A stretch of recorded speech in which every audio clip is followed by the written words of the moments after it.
आज 3 जानेवारी क्रांतिज्योती सावित्रीबाई फुले यांचा जयंतीचा दिवस जन्मदिन।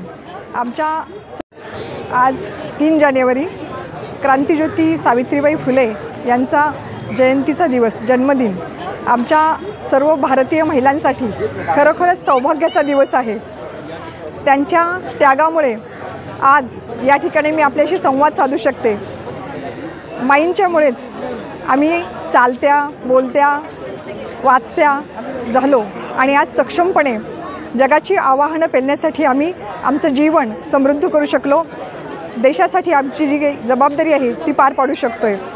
आज या फुलेवाड्यामध्ये समताभूमीमध्ये येऊन त्यांना वंदन केल्यानंतर आम्हाला वर्षभराची ऊर्जा आणि प्रेरणा मिळते।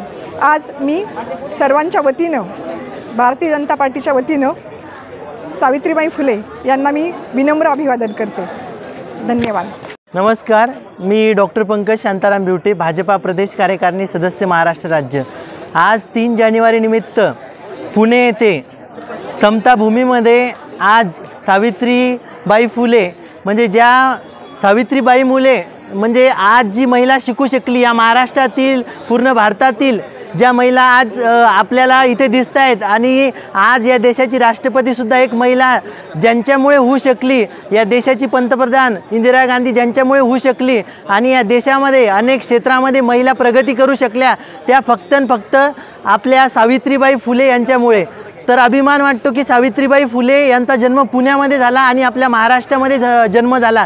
म्हणजे महाराष्ट्राच्या भूमीमध्ये सावित्रीबाई फुले असतील, डॉक्टर बाबासाहेब आंबेडकर असतील, पुण्यश्लोक अहिल्यादेवी होळकर असतील, महात्मा ज्योतिराव फुले असतील, लोकमान्य टिळक असतील, अशा महान महात्म्यांचा जन्म आपल्या महाराष्ट्रामध्ये झाला आणि पूर्ण देशाला त्यांनी एक मोठी शिकवण देऊन दिली। या महाराष्ट्रामध्ये आपल्या सर्वांचा जन्म झाला, हा सर्वांसाठी एक अभिमानाचा गोष्ट आहे आणि सावित्रीबाई फुले यांना अभिवादन करण्यासाठी आज खूप मोठा जनसमुदाय इथे पुण्यामध्ये आलेला आहे आणि आम्ही सुद्धा सावित्रीबाई फुले यांना अभिवादन करण्यासाठी इथे आलेलो आहे।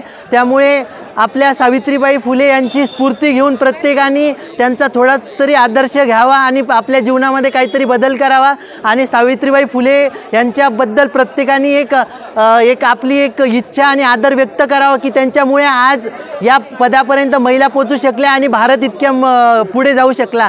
जय हिंद, जय महाराष्ट्र, जय सावित्रीबाई फुले।